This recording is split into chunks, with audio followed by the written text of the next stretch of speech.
Iran Daily Briefing. Tuesday, May 26, 2026. U.S. forces struck targets in southern Iran on May 25th, while U.S. Iran talks continued in Qatar. France 24 and Al Jazeera reported the strikes. U.S. Central Command said they were self-defense strikes. France 24 reported that control of the Strait of Hormuz remained a key sticking point in the talks.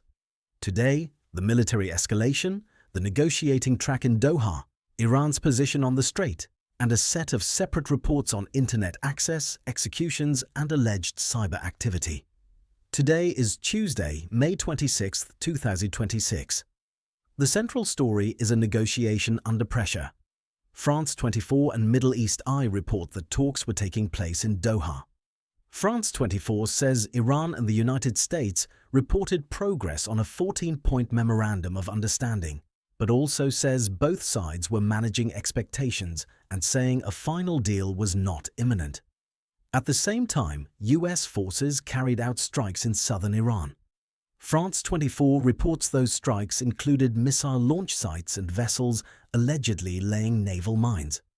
BBC reported that U.S. Central Command said the United States targeted missile sites and boats in self-defense.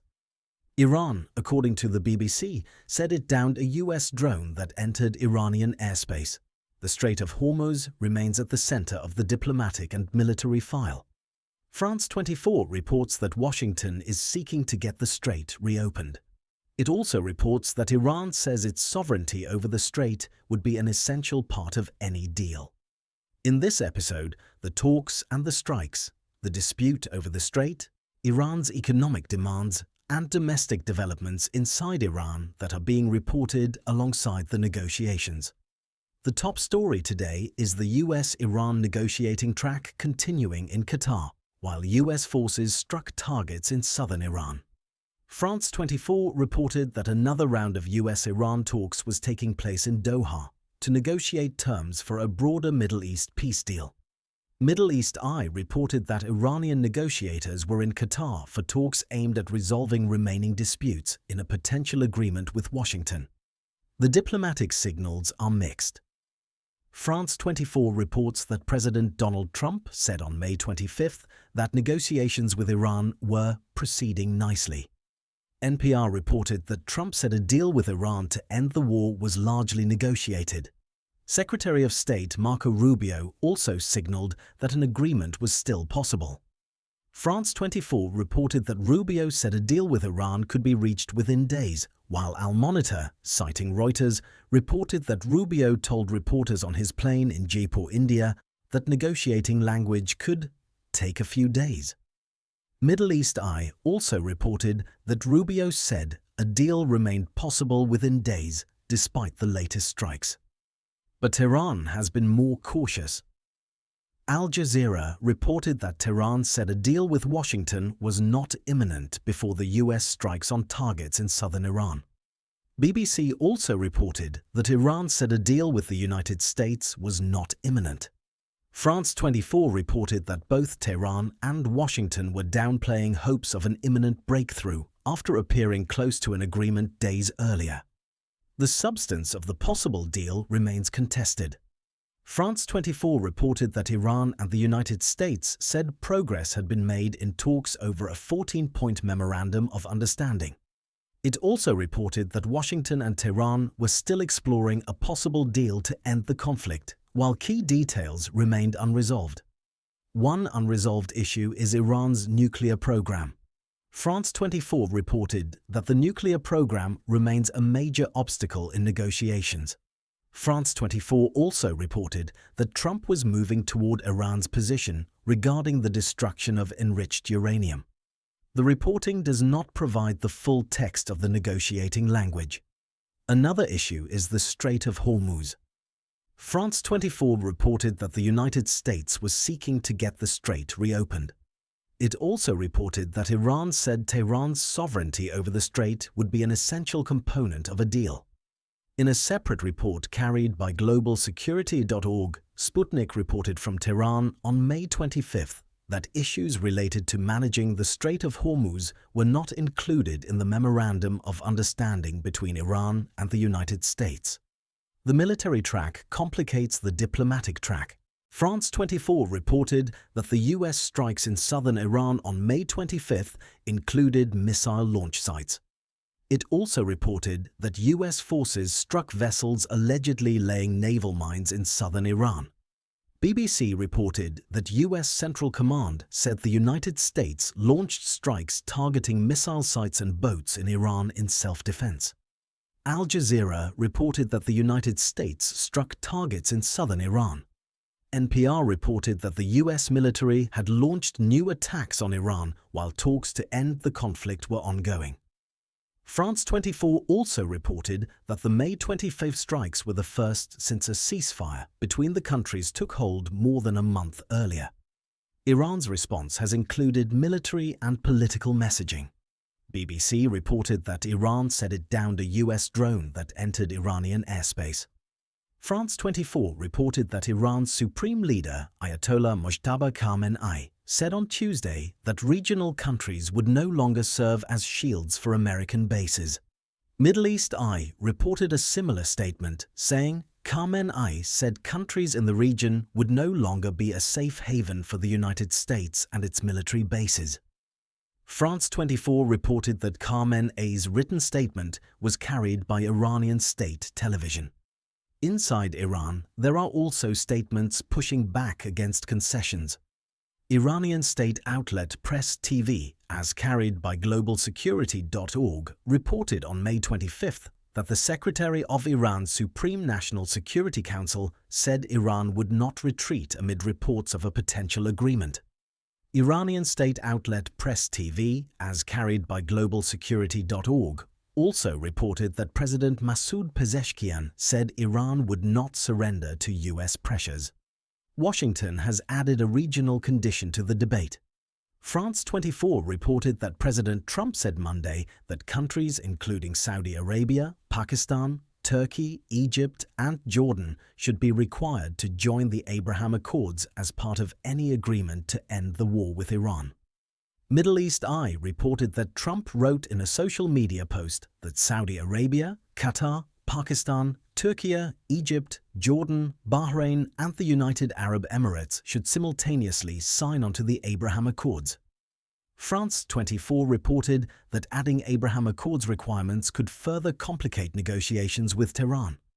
There is also a lower confidence strand of reporting from Russian state media, carried by globalsecurity.org. Sputnik, as carried by globalsecurity.org, reported that Rubio said failure to reach a deal would not be the fault of the United States. The same carried report said Rubio stated the United States preferred a negotiated outcome with Iran. For the next 24 to 48 hours, the concrete thing to watch is whether the Doha talks produce any public language on the 14-point memorandum, especially on the Strait of Hormuz, sanctions-related guarantees, and the nuclear file. First, the Strait of Hormuz file is moving on several tracks at once. France 24 reported that control of the Strait of Hormuz remained a key sticking point in U.S. Iran talks. It also reported that Washington was seeking to get the strait reopened, while Iran said its sovereignty over the strait would be an essential component of a deal. Middle East Eye reported that Iranian Foreign Ministry spokesperson Esmail Baghaei said Iran is not imposing tolls on ships passing through the Strait of Hormuz. Baghaei said instead that Iran is charging a fee for navigational services. Middle East Eye reported that he said the fees would support measures to protect the environment of the Strait of Hormuz, the Persian Gulf, and the Sea of Oman. ABC News Australia reported that an Iranian official said there is currently no toll on the Strait of Hormuz. There is also operational reporting from Iranian military channels. Globalsecurity.org carried a report saying Iran's Islamic Revolution Guards Corps Navy said on May 25 that 32 ships had passed through the Strait of Hormuz in the previous 24 hours. The same reporting said those ships had obtained permission from the IRGC Navy. A separate report adds a possible timeline, but it needs careful handling. Nikkei reported, citing a Middle East diplomatic source, that the United States and Iran are discussing a plan to open the Strait of Hormuz about 30 days after reaching a deal to end hostilities. Nikkei also reported that Iran would clear mines from the strait during that 30-day window. That plan has not been confirmed by both governments in the supplied intelligence. There is also a separate maritime report from Azatak, carried by globalsecurity.org. Azatak reported on May 25th that the British vessel RFA Lime Bay was stationed off Gibraltar while awaiting a peace deal for a mine-clearing mission in the Strait of Hormuz. That should be treated as Azatak's report. The supplied intelligence does not corroborate a confirmed British mission. The thing to watch next is whether either Tehran or Washington publicly confirms any mechanism, timeline, or third-party role for reopening the strait. Second, Iran's economic demands are coming into sharper focus. France 24 reported that Tehran is seeking economic guarantees after years of sanctions. Middle East Eye reported that Tasnim news agency said Iran is seeking the release of around $24 billion in frozen overseas funds in a potential deal with the United States. Middle East Eye also reported that a source close to Tehran's negotiation team said Iran's frozen funds must be released under the Memorandum of Understanding being discussed with Washington. Tasnim, according to Middle East Eye, reported that Mohammed Bakr Kalibaf's visit to Qatar was intended to reach an agreement on implementing Iran's demand for the release of frozen funds. Globalsecurity.org carried reporting that Kalibaf was in Doha on May 25th for talks with senior Qatari officials. Iranian state media, carried by Globalsecurity.org, also reported on May 25th that Kalibaf was re-elected as Speaker of the Iranian Parliament. Press TV, carried by Globalsecurity.org, reported that he received a high number of votes from lawmakers. The thing to watch is whether the reported frozen funds demand appears in any public description of the memorandum now under discussion. Third, domestic controls and human rights are being reported alongside the talks. Al-Monitor reported that Iranian state media said on Monday that President Masoud Pezeshkian issued an order to reopen international internet access. Al-Monitor said Iranian state media cited the head of public relations at Iran's communications ministry as the source for that report. Separately, Kian Sharifi reported on May 25th in an item carried by globalsecurity.org that Tehran imported Chinese technology in a bid to permanently cut off access to the global internet. That is a separate report and is not confirmed elsewhere in the supplied intelligence. On executions, Al-Monitor reported that rights groups said about 36 men have been hanged in Iran on charges related to protests, membership of banned opposition groups, or espionage since wartime executions resumed in March. The Times of Israel reported that Iran executed Gholamreza Khani Shakarab over alleged cooperation with the Mossad spy agency. It also reported that Iran's judiciary claimed he was tasked with recruiting operatives inside Iran and claimed he was part of an Israeli plot to assassinate a rabbi and blame Iranians. The thing to watch is whether Iranian state media or rights groups provide further details on the Internet Access Order or additional execution cases. Fourth, cyber activity linked to Iran is back in the reporting. Al-Monitor, citing Reuters, reported that Israeli researchers said Iranian hackers were responsible for a disruptive March computer breach of Los Angeles' transit system. Al-Monitor also reported that Gambit Security said saboteurs stole at least 700 gigabytes of emails, backups, and other files from the Los Angeles County Metropolitan Transportation Authority. The Times of Israel reported that digital security specialists had suspected Iranian involvement since an obscure pro-Iran group called Ababil of Minab claimed responsibility. The thing to watch is whether U.S. authorities, the transit agency, or additional cyber firms issue further public attribution or technical findings. At the start, we noted the central tension. Strikes in southern Iran while negotiations continued in Qatar. Here is the fuller picture from today's reporting. France 24 reported that U.S.-Iran peace negotiations were ongoing in Qatar.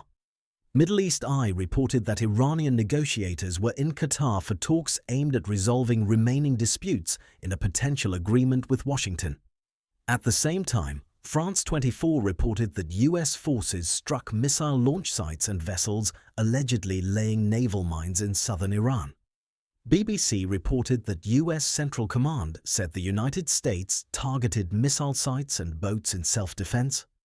Al Jazeera also reported that the United States struck targets in southern Iran. On the diplomatic side, France 24 reported that Trump said negotiations were proceeding nicely, while Iran said a deal was not imminent, according to BBC and Al Jazeera. Rubio said a deal could be reached within days, according to France 24, while Reuters via Al Monitor reported that negotiating language could take a few days. On the Strait of Hormuz, France 24 reported that Washington wants it reopened and that Iran says its sovereignty over the strait is essential to a deal. Nikkei, citing a Middle East diplomatic source, reported a possible plan to reopen the strait about 30 days after an agreement, with Iran clearing mines during that period. That plan has not been confirmed by both governments in the supplied intelligence. In the next 24 to 48 hours, watch 3 items. First, watch for public language from the Doha talks. France 24 reported that U.S.-Iran talks were taking place in Doha, and that both sides said progress had been made on a 14-point memorandum of understanding. France 24 also reported that both sides said a final deal was not imminent. Second, watch the Strait of Hormuz file. France 24 reported that control of the strait remained a key sticking point, that Washington was seeking to get it reopened, and that Iran said sovereignty over the strait would be an essential component of a deal. Nikkei reported, citing a Middle East diplomatic source, that Washington and Tehran are discussing a plan to open the strait about 30 days after a deal to end hostilities, with Iran clearing mines during that window. That plan has not been confirmed by both governments in the supplied intelligence. Third, watch for follow-up on the May 25th strikes. France 24 reported that U.S. forces struck missile launch sites and vessels allegedly laying naval mines in southern Iran. BBC reported that U.S. Central Command said the strikes targeted missile sites and boats in self-defense. Iran, according to the BBC, said it downed a U.S. drone that entered Iranian airspace. Today's episode covered the U.S. strikes in southern Iran, the continuing talks in Doha, the Strait of Hormuz negotiations, Iran's reported economic demands, and domestic developments inside Iran. Join us tomorrow for the next Iran Daily Briefing. For full written briefs and source-backed updates, check out the Iran Brief on Substack. Paid members can build multi-country monitoring across the countries they care about, with personalized briefings delivered automatically.